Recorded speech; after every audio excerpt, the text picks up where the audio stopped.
we're reaching a moment where these elites may splinter. So the security elite, the military, which can see exactly what's happening in the war, and the economic, the oligarchs who are suffering from, they're getting by, but the economy is suffering. And so these groups of people are unhappy with the course of the war, and they're unhappy with the idea of a forever war.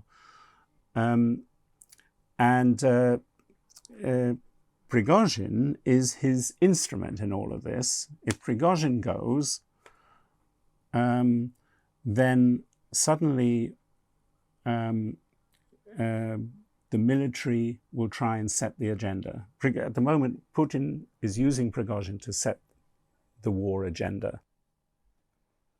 Hello and welcome to Frontline with me, Kate Jabot, for Times Radio. And today we're going to focus on a mercenary group that has become notorious for its ruthless support of Russia in the Ukraine war.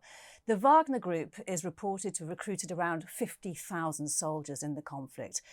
But in recent weeks, and actually much further back than then, it's been influential elsewhere in Sudan, where rival factions of the military government have been locked in a bitter battle for supremacy. Well, to talk about all of that today, we have the Times' diplomatic editor, Roger Boyes. Really good to see you, Roger. Thank you for coming in.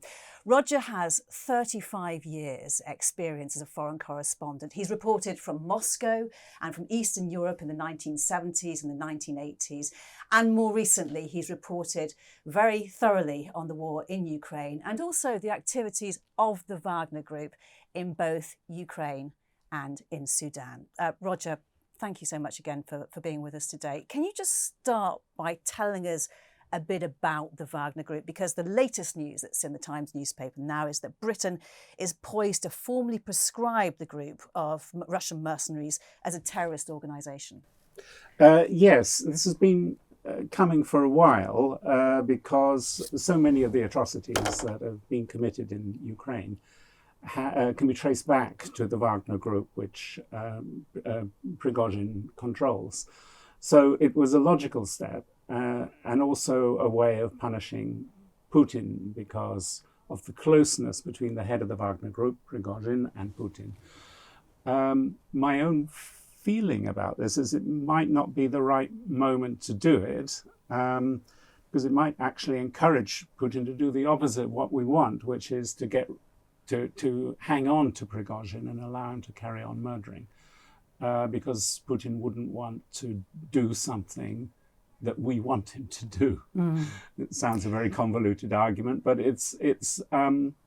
that's how. But we'll see how it plays out. We'll see how it may be that Prigozhin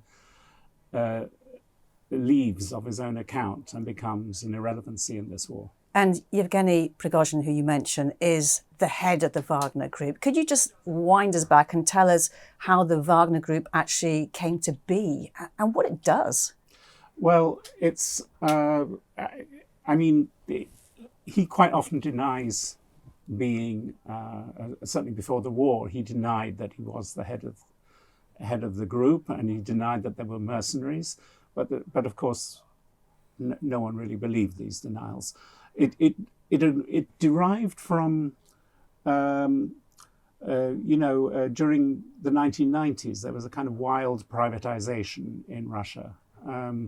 All of those state assets, once communism had gone, were up for grabs, and a lot of oligarchs got extremely rich. And those oligarchs wanted to protect what they'd got, and they set up their own private security companies. And some of these private security companies still exist. I think Gazprom even has its own private security company. But basically, the big ones started to merge. And then various wars came along where it was clear that the Russian army wasn't able or wasn't willing to do certain things abroad, notably Syria. And that's when the Wagner Group formalized its status and became an indispensable part of the way that Russians do war. So they're doing the dirty work for Russia. They do the dirty work, yeah. And the allegation against Prigozhin is he's doing Putin's dirty work. So, and that shows you some of the tensions around the Wagner Group, because some in the army don't like the Wagner Group or the activity of mercenaries, because it messes with their reputation, it destroys their credibility, and he competes for weapons from the Orthodox army. So there are some generals who hate him, and there are some generals who think he's doing the right thing. And we all remember those images of Prigozhin recruiting convicts for the war in Ukraine. Can you tell me a bit more about their role and what they're doing there exactly? The convicts. Yeah, well, the Wagner Group. The Wagner Group in Ukraine. Well, there are multiple roles, really, because it's a war on so many different fronts.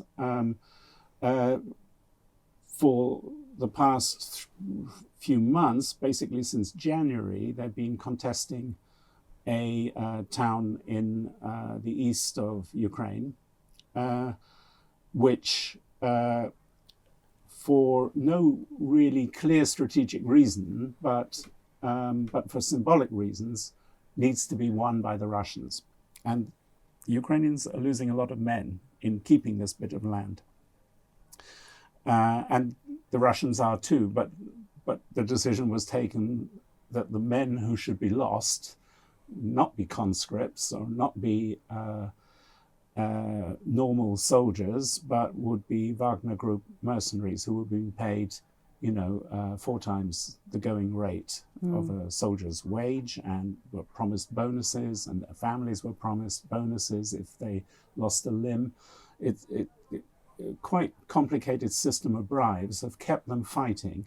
And of course it's called a meat grinder war. Yeah, they're basically kept a war of attrition going to so that the Russians could consolidate and also keep the Ukrainians busy. Prigozhin has said more than once recently that he was going to pull his troops out of Bakhmut. He's done a U-turn, and now he's saying he won't do that. He's gone as far as saying that he would be declared guilty of treason if he were to do that. What exactly is going on there? Well, he's a lobbyist. He wants... well, there's 2 things going on. First is he's a lobbyist. He wants ammunition and more recruits for his army, his private army.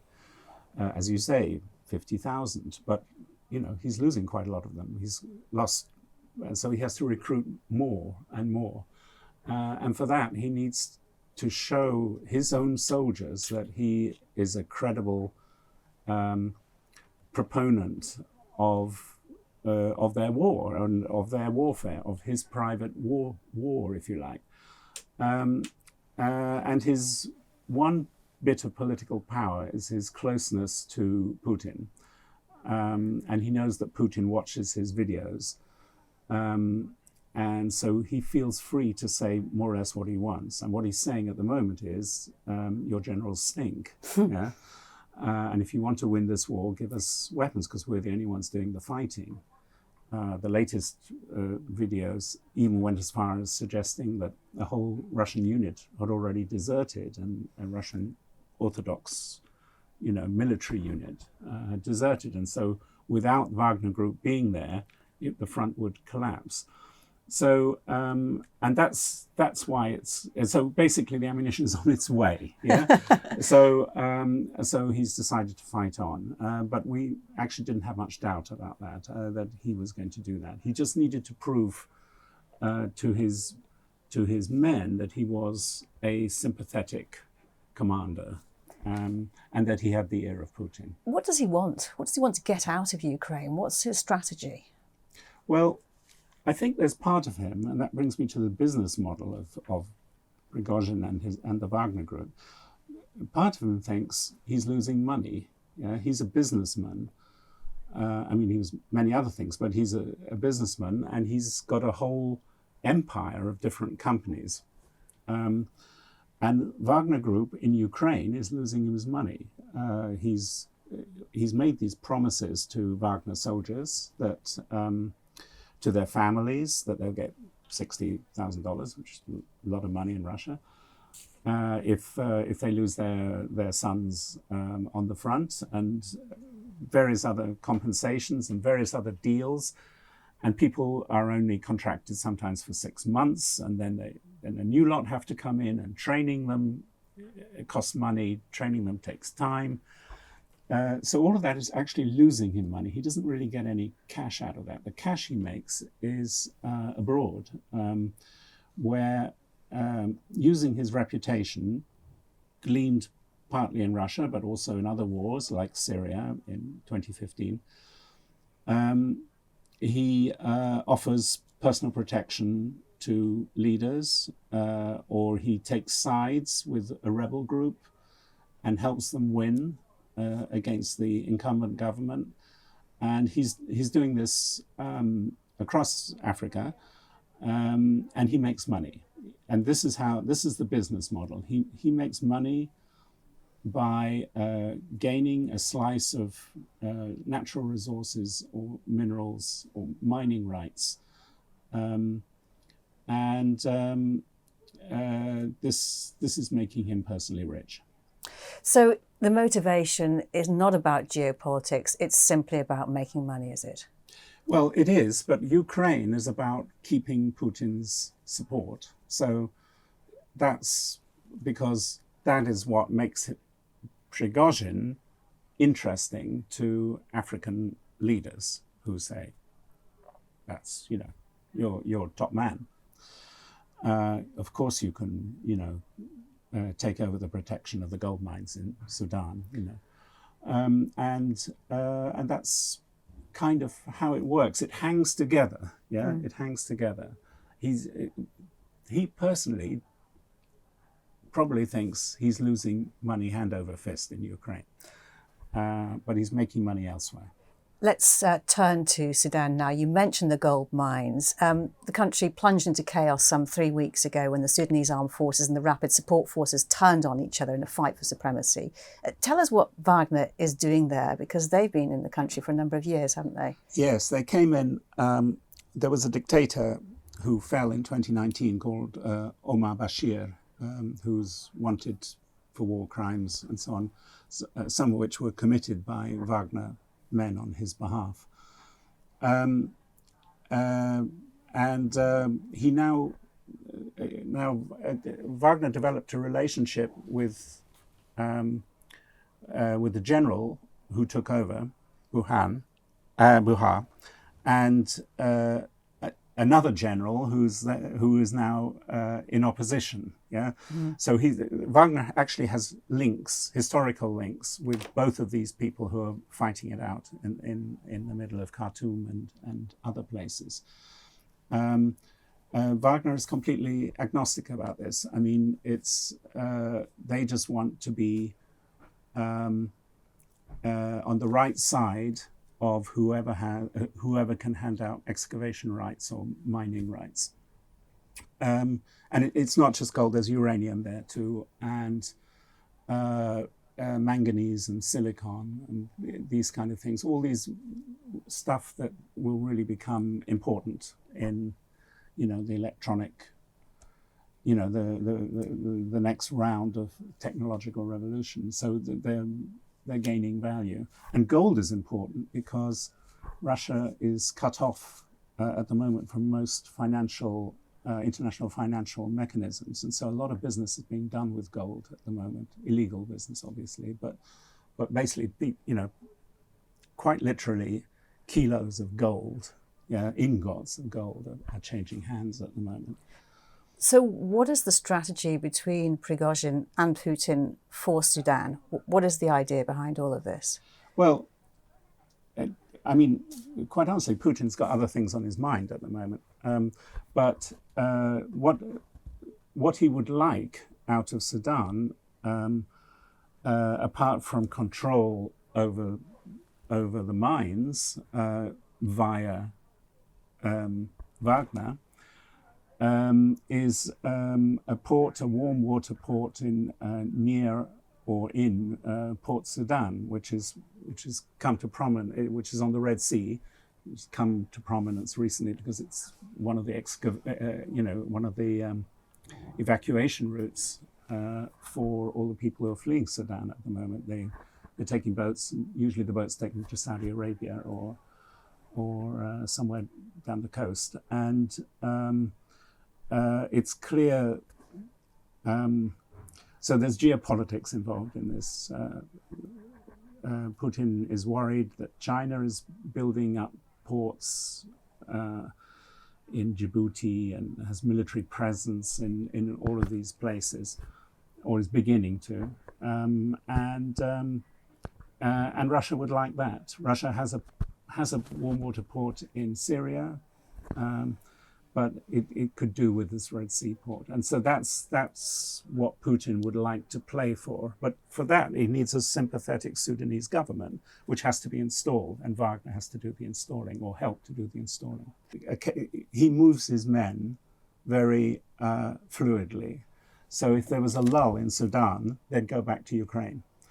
It's all really, because these are the two big priorities for him, keeping Putin happy and the war bubbling in Ukraine, and anchoring himself in whichever African state needs him at this moment.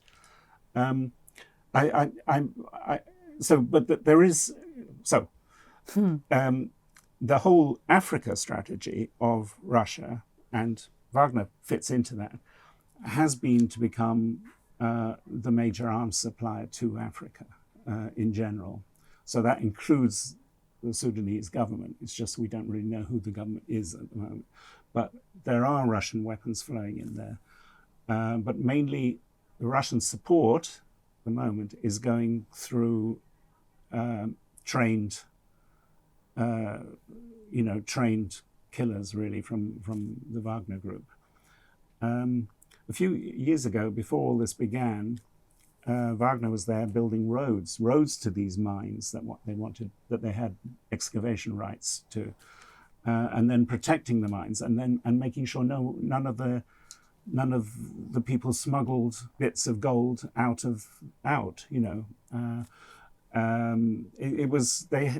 Wagner created their own little mini occupation zone, if you like, long before Sudan was at war or Ukraine was invaded. So this is how deeply rooted everything is. And you see, you can ignore it for quite a long time, and then you'll come to, for example, a United Nations vote condemning Russia for the invasion of Ukraine. And you see that only 10 countries out of 54 African countries support this condemnation of Russia. So then you look at it all a bit more closely and say, well, why are they sitting on the fence, or why were they mysteriously absent during this vote? And it is really partly historical, because Russia supported, or the Soviet Union supported, revolutionary movements in Angola and Mozambique and South Africa. But it's also the Wagner Group. The Wagner Group. So it's managed to develop a foreign policy role for itself as well. That was going to be my next question, was just how much influence does the Wagner Group have globally?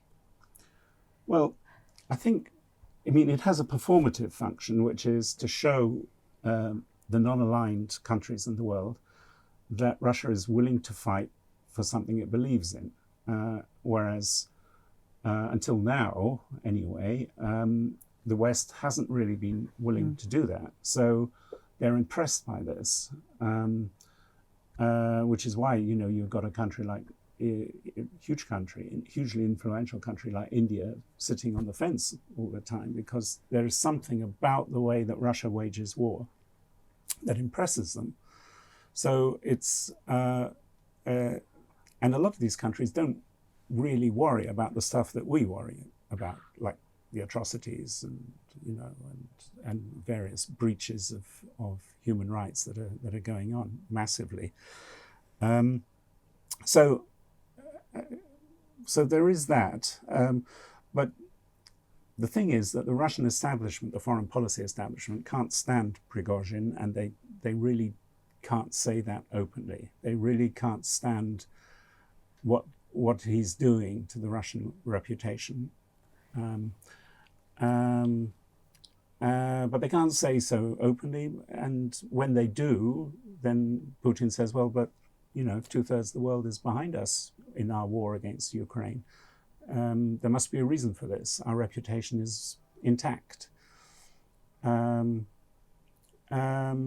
so to make this story consistent, he has to give ammunition and guns and allow to Prigozhin, and allow Prigozhin to go into prisons, which is just an outrageous thing, to openly recruit convicts and make them promises of a pardon.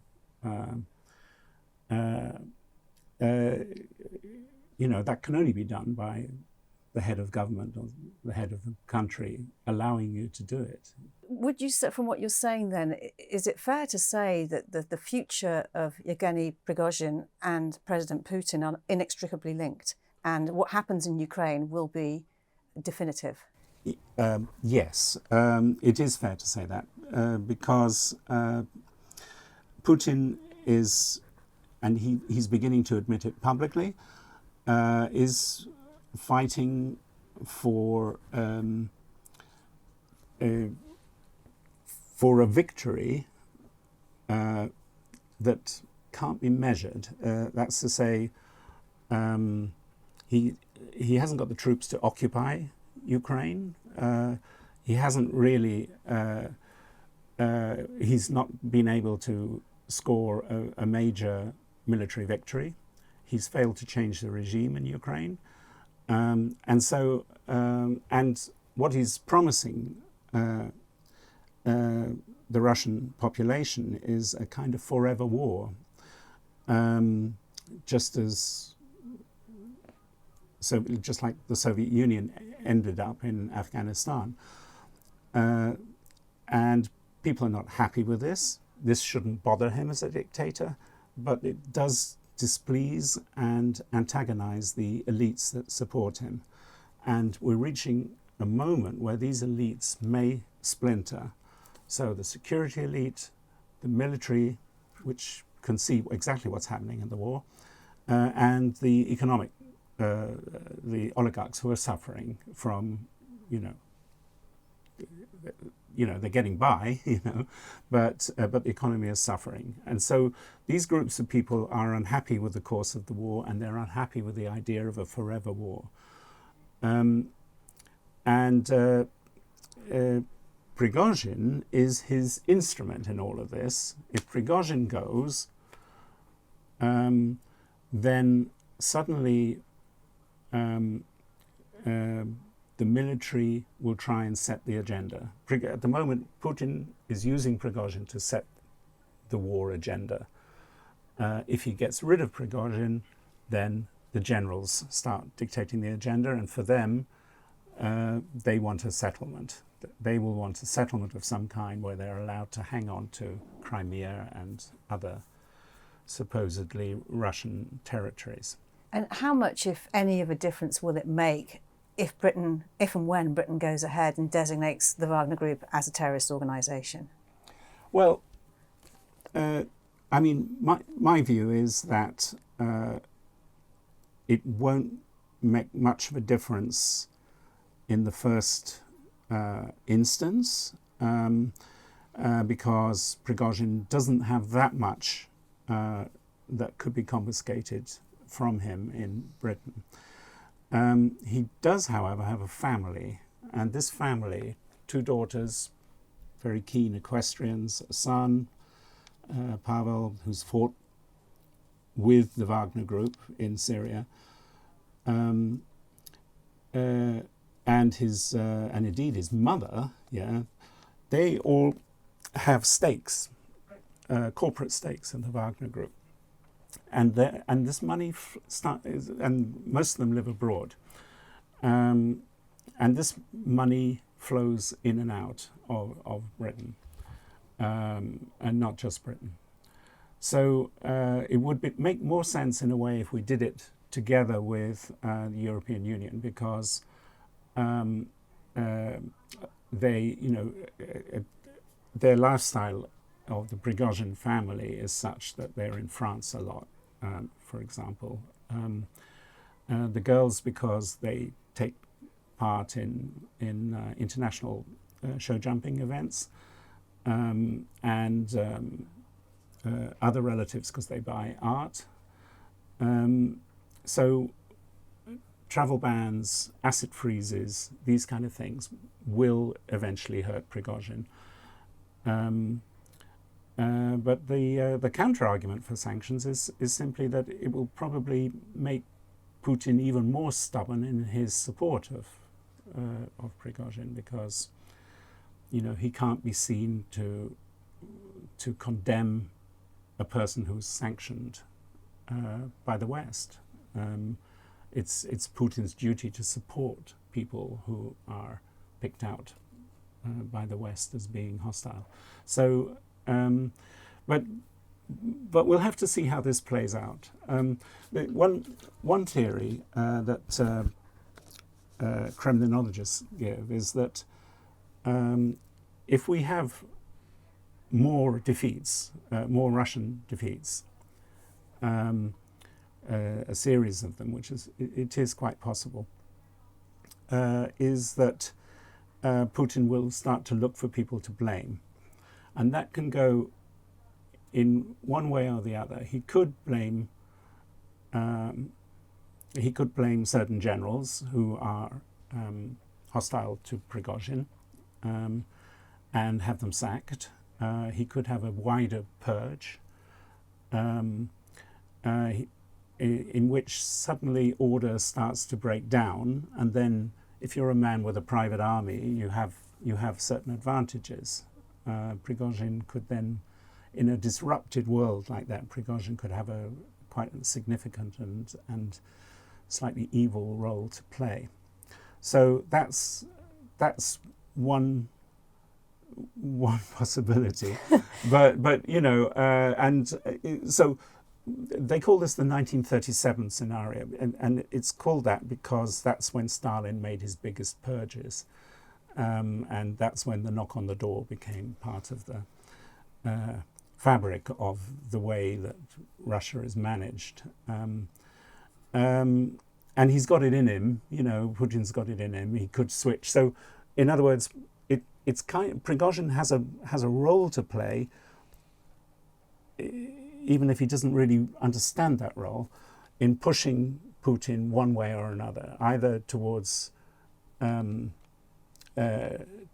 becoming more and more of a dictator, more and more of an authoritarian, or possibly making peace with Ukraine more feasible. Do you think he even knows what he wants at this moment? Putin? No, I don't think so. I think he functions by, juggling all sorts of options in the air, and just seeing how it plays out. It could be that he dumps Prigozhin on the grounds that he can't reach a peace deal with the US, for example. That's how he'd like it, rather than with Ukraine. He'd like a peace deal with the US.